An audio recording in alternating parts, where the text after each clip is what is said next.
Smart city of India की हमारी खास पेशकश में आज हम हैं भोपाल में। भोपाल मध्य प्रदेश की राजधानी है और हमारे साथ हैं भोपाल के ही नहीं, सेंट्रल इंडिया के जाने माने आकृति ग्रुप के सीएमडी हेमंत कुमार जी। और हम इनसे जानने की कोशिश करेंगे कि आखिर कितना पोटेंशियल है भोपाल में स्मार्ट सिटी बनने का। उन्हीं की साइट है ये गोल्ड विला भोपाल में। इसमें घूमते फिरते इस साइट को देखते हुए हेमंत जी, हम आपसे जानना चाहेंगे कि आपका स्वागत है सबसे पहले तो। Thank you very much. और हमारी कोशिश ये जानने की है कि आपको भोपाल में एक स्मार्ट सिटी बनने का जी पोटेंशियल कितना दिख रहा है। देखिए, मुझे भोपाल में स्मार्ट सिटी बनने का पोटेंशियल बहुत ज़्यादा दिखता है, क्योंकि ये मध्य प्रदेश की कैपिटल है और जब यहाँ ये स्मार्ट सिटी डेवलप होगी तो दूसरे प्रदेशों का भी विकास, दूसरे शहरों का भी विकास उसके अनुरूप होगा। और चूंकि स्मार्ट सिटी अपने आप में बिल्कुल मॉडर्न जानी जाती है, जहाँ पर सभी तरह की सुविधाएं बिल्कुल मॉडर्न होती है, चाहे वो हेल्थ की रहे, चाहे वो कम्युनिकेशन की रहे, चाहे ट्रैफिक रूल्स की रहे, चाहे हेल्थ की रहे। तो मैं इसकी बहुत ज़्यादा पोटेंशियल की अपेक्षा रखता हूँ। बड़ी पॉजिटिव सोच है आपकी। बिल्कुल। लेकिन एक खास कैरेक्टर है इस शहर का जी। उस कैरेक्टर को महफूज रखा जाए। जी। वो ऐसी कौन सी चीज है कि स्मार्ट सिटी की दिशा में तो हम जाएं, लेकिन भोपाल का वो कैरेक्टर, जी, खास कैरेक्टर बना रहे, वो क्या लगता है? मुझे ऐसा लगता है कि भोपाल पूरे प्रदेश में नहीं, पूरे देश में झीलों के रूप में, इसके लैंडस्केप रूप में जाना जाता है। यहाँ हरियाली बहुत ज़्यादा लोग पसंद करते हैं। तो मैं चाहता हूँ कि स्मार्ट सिटी में ये जीवंत रहे, ये हरियाली, ये लैंडस्केप वहाँ बना रहे, इसका मुख्य रूप से ध्यान रखा जाए। सर, भोपाल एक बड़ी ग्रीन सिटी जैसा आपने भी बोला जी, लेकिन गोविंदपुरा को छोड़ दें, मंडीदीप को छोड़ दें, और एक जो BHEL का जो भोपाल में एस्टेब्लिशमेंट हुआ, जी, इसके अलावा इंडस्ट्री का कोई विकास यहाँ पर हुआ नहीं। जी, तो वो आपको क्या लगता है कि स्मार्ट सिटी बनने में आपको कहीं एक अड़चन इस रूप में नजर आती है क्या? जी, पहले तो मैं आपकी इस बात से थोड़ा आंशिक सहमत हूँ। देखिए, बुधनी में भी एक नया कॉमर्शियल हब डेवलप हो रहा है, मंडीदीप में भी सुविधाएं बढ़ रही हैं। हाँ, फिर भी अभी बहुत थोड़ा डेवलपमेंट की ज़रूरत है इंडस्ट्रियल की। लेकिन इस शहर की जो इकोनॉमी है, खास तौर से यहाँ पर नौकरी पेशा लोग ज़्यादा आते हैं, रहते हैं, और इस शहर की पूरी इकोनॉमी उसके ऊपर डिपेंड करती है। तो निश्चित रूप से आने वाले टाइम पर इस शहर में इंडस्ट्रियल ग्रोथ भी होगा और जो यहाँ आकर रहेंगे सर्विस लोग, रहने वाले लोग, उससे भी इसकी सुधार आएगा इकोनॉमी में। सर, दो लफ्ज हैं, इंफ्रास्ट्रक्चर, कनेक्टिविटी। जी, इनके बिना हम स्मार्ट सिटी की अगर कल्पना भी करें तो बेमानी बात होगी। जी, जी, जी। कहाँ खड़ा है भोपाल इंफ्रास्ट्रक्चर में, कनेक्टिविटी में, एक स्मार्ट सिटी बनने के लिए? जी, देखिए, सबसे पहला प्रश्न मैं उठाऊंगा कनेक्टिविटी को लेकर। कनेक्टिविटी को लेकर मैं अभी बहुत ज़्यादा डिसअपॉइंट हूँ। यहाँ पर क्योंकि एयर्स की जो हमारी कनेक्टिविटी है वो बहुत कमज़ोर है। इतना बड़ा शहर जहाँ लगभग 25 लाख लोग रहते हैं और सिर्फ मुंबई और दिल्ली की कनेक्टिविटी है, वो भी कई बार उसका टाइमिंग बदलते रहता है। तो मैं सभी से आग्रह करूंगा, शासन, प्रशासन, राज्य से, केंद्र से, कि यहाँ पर कनेक्टिविटी एयर की बहुत उनको बढ़ाने की ज़रूरत है। दूसरा प्रश्न मेरा इसमें उठता है मेट्रो को लेकर। हमें बहुत जल्दी मेट्रो की कनेक्टिविटी होना चाहिए, जिससे कि कम से कम भोपाल और इंदौर बहुत जल्दी आपस में मिल जाए। तो इससे ये दोनों शहरों का विकास बहुत तेजी से होगा। इंफ्रास्ट्रक्चर में मेट्रो को आप एक अहम चीज मानते हैं?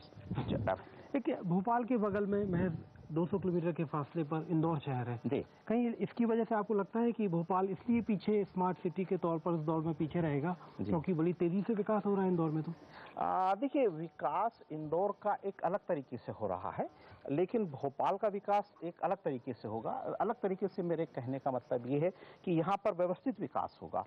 आप ये देखिए कि भोपाल की बाहर की कॉलोनियाँ भी अच्छी तरह से विकसित हो रही है, जबकि इंदौर में आज भी बीच शहर से लोग बाहर निकलना पसंद नहीं करते हैं। तो जिस समय ये मेट्रो यहाँ से कनेक्टिविटी आएगी तो भोपाल किसी भी मामले में इंदौर से पीछे नहीं रहेगा। एक नौकरी पेशा लोग भोपाल शहर में ज्यादा रहते हैं जी, हालांकि इनकम सबकी अच्छी खासी इनकम है जी। ये कहीं आपको एक लगता है कि उस मिडिल क्लास के, उस नौकरी पेशा लोगों के हिसाब से एक स्मार्ट सिटी बनने के लिए भोपाल माकूल जगह है? डेफिनेटली। देखिए, मैं फिर से कहना चाहूँगा कि स्मार्ट सिटी का मतलब है वहाँ का रहन सहन मॉडर्न हो, लोगों की आदतें, कल्चर सब मॉडर्न हो, जैसे ट्रैफिक रूल्स स्ट्रिक्टली फॉलो हों, वहाँ पर हेल्थ की सुविधाएं हों, वहाँ स्कूल व्यवस्थित हों।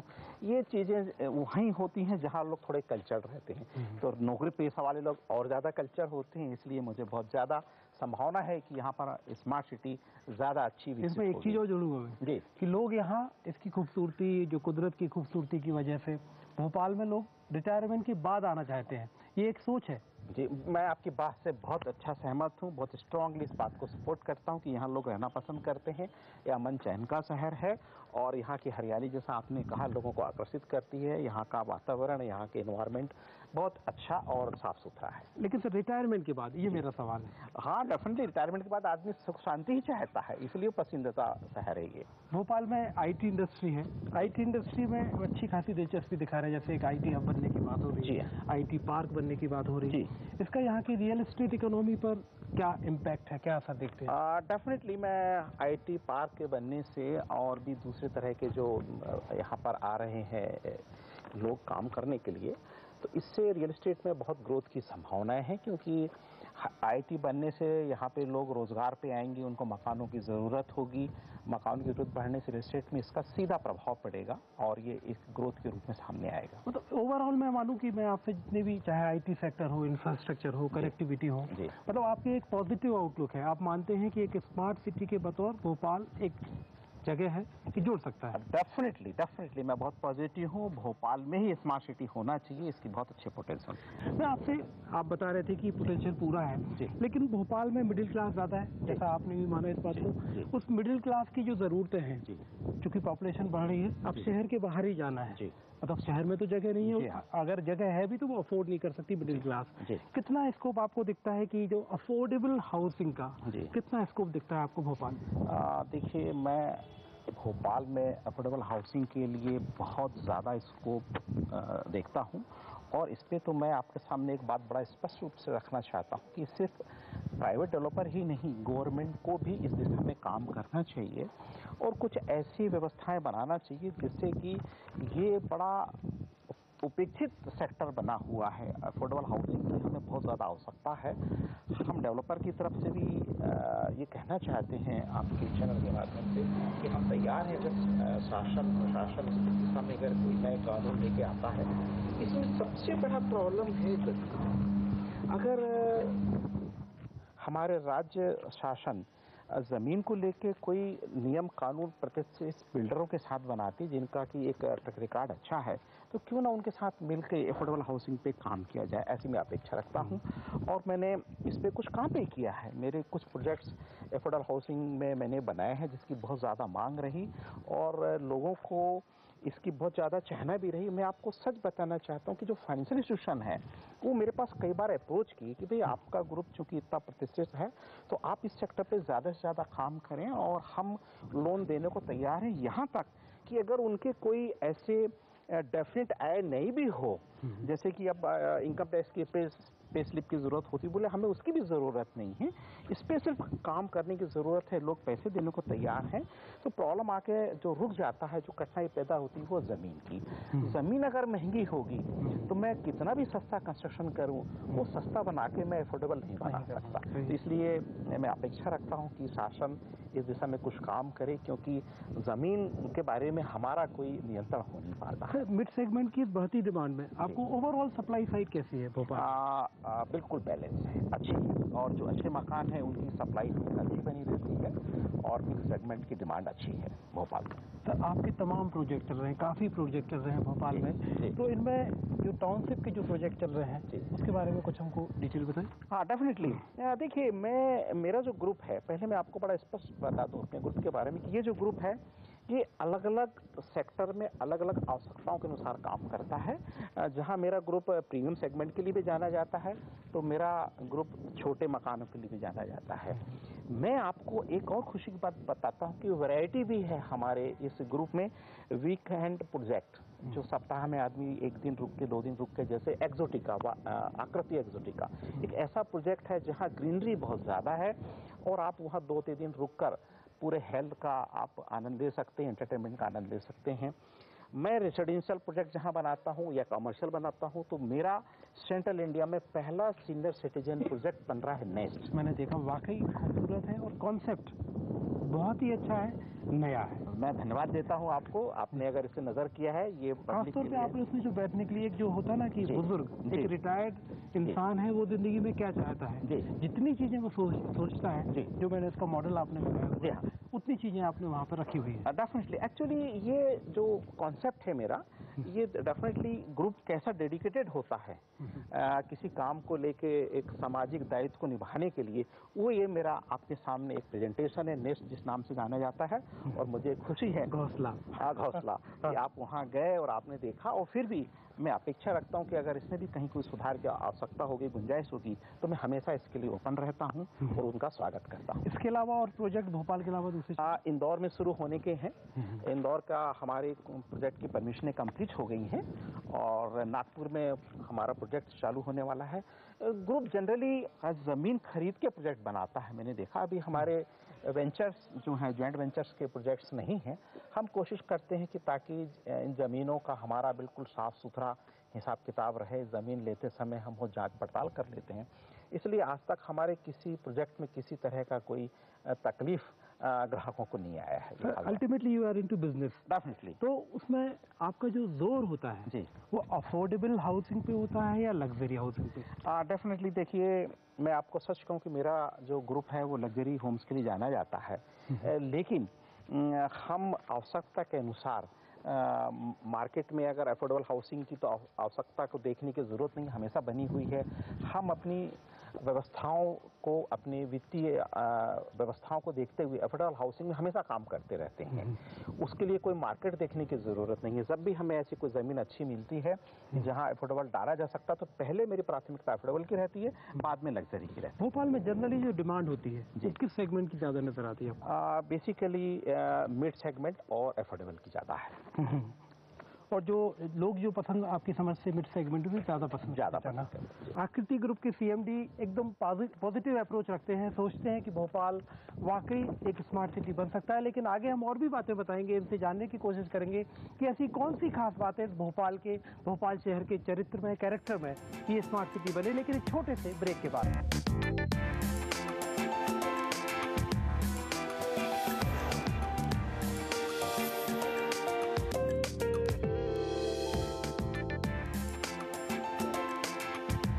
स्मार्ट सिटी ऑफ इंडिया के हमारे इस खास कार्यक्रम में आपका स्वागत है। भोपाल में आकृति ग्रुप के सीएमडी हेमंत कुमार जी हमको बता रहे हैं कि अब हम आपसे सबसे अहम सवाल पूछ रहे हैं, जो कि मुझे लगता है कि हाउसिंग सेक्टर का एक डिसिसिव सवाल होता है जी, कि आखिर जो रूल्स रेगुलेशन होते हैं, जो सरकार की नौकरशाही होती है, अफसरशाही होती है, वो कितनी आपको स्मूथ है, या ये कहें कि आपके काम को बहुत तेजी से आपकी रफ्तार को बढ़ा रही है, या कहीं अड़चन भी पैदा करती है? अच्छा, इस पे मैं बड़ी स्पष्टता से के साथ कहना चाहूँगा कि अभी भी इसमें सुधार की ज़रूरत है। जैसे कि हमारे देश के प्रधानमंत्री माननीय नरेंद्र मोदी जी हों, वो हमेशा सिंगल विंडो की, भाई किसी भी व्यक्ति को किसी प्रोजेक्ट को लगाने में परेशानी नहीं होना चाहिए और एक जगह जाकर उसे सब अनुमतियाँ मिल चाहिए।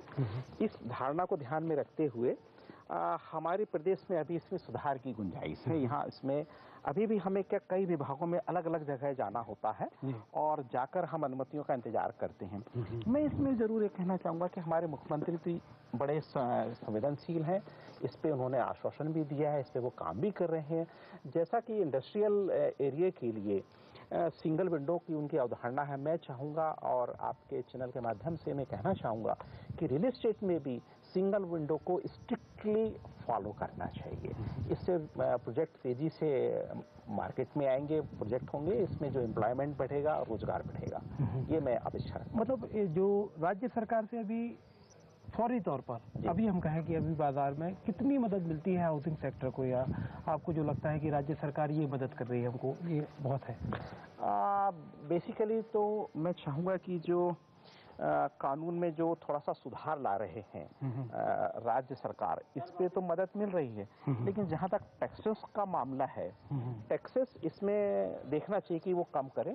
खास तौर से अफोर्डेबल हाउसिंग को लेके उनको स्पेशल रूल्स बनाना चाहिए। इस पे अभी सुधार की बहुत आवश्यकता है, ये मैं कहना चाहूँगा। और सरकार की तरफ से जैसे कानून में आपने कहा जी, कानून में कोई स्पेसिफिक कानून आप बताएंगे? बेसिकली देखिए, मैं जैसे कि वेट टैक्स जो आया हुआ है, ये रियल एस्टेट सेक्टर में नहीं लगना चाहिए, मैं बोलना चाहूँगा। कुछ चीज़ें जो एक रियल एस्टेट में सुधार की, जहाँ तक बात आपने मुझसे पूछा कि शासन में क्या सुधार आप चाहेंगे, तो मैं सबसे पहले बड़ा जो लोकप्रिय प्रश्न का लोकप्रिय जो रिप्लाई आता है, मास्टर प्लान।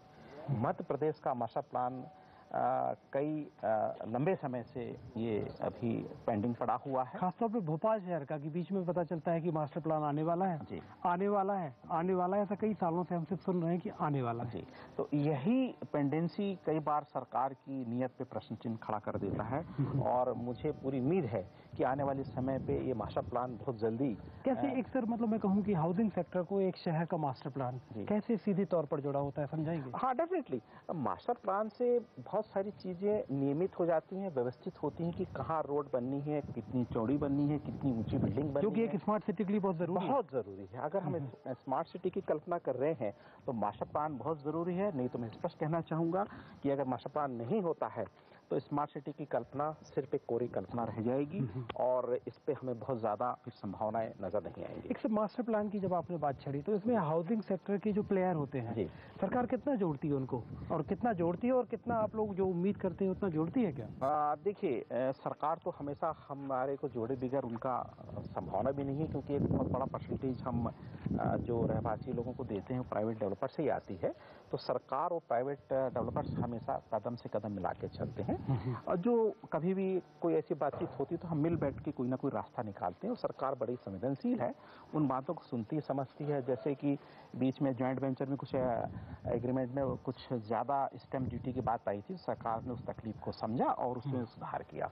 मैं ऐसी अपेक्षा भी रखता हूं कि आगे चल के भी जो हमारी तकलीफें होंगी ये सरकार उसे जरूर दूर करेगी। एक बार फिर से पूछूंगा, आप कहोगे कि बार बार लौट के मैं एक ही बात पे क्यों आ जाता हूँ? मतलब इतनी तमाम बातों के बाद मैं ये मानूं कि भोपाल आपकी नज़र में स्मार्ट सिटी बनने को तैयार है? निश्चित रूप से मैं पूरे विश्वास के साथ कहूँगा कि भोपाल ही स्मार्ट सिटी बनने के लिए बिल्कुल सही जगह है। इसकी बहुत अधिक संभावना है भोपाल में बनने की। भोपाल ही क्यों सर? अगर हम कहें कि मध्य प्रदेश में इंदौर भी है, ग्वालियर भी है, जबलपुर भी है, सबसे एक खूबी पूछूं आपसे। डेफिनेटली देखिए, भोपाल एक तो वातावरण के हिसाब से, अमन चैन के हिसाब से, सुख शांति के हिसाब से, और आपने खुद कहा कि लोग इसे रहने के लिए बहुत पसंद करते हैं, तो रहने के लिए तो स्मार्ट सिटी ही बनाई जाती है और इस स्मार्ट सिटी भोपाल के लिए सबसे उपयुक्त जगह है। एक सर, सरकार से जैसे हम कहें कि हमारे CNBC आवास के खास कार्यक्रम के जरिए अगर एक उम्मीद मैं आपकी कहूँ कि ये सरकार से आपकी ये उम्मीद है या ये आप अपेक्षा रखते हैं कि सरकार इस काम को करे, तो स्मार्ट सिटी की उस दौड़ में आपकी रफ्तार, हाउसिंग सेक्टर की, प्राइवेट सेक्टर की रफ्तार बढ़ेगी? मैं इसको बहुत स्पष्ट रूप से फिर जोर देके कहना चाहूँगा, शासन से भी, आपसे भी, कि मास्टर प्लान जल्दी आना चाहिए।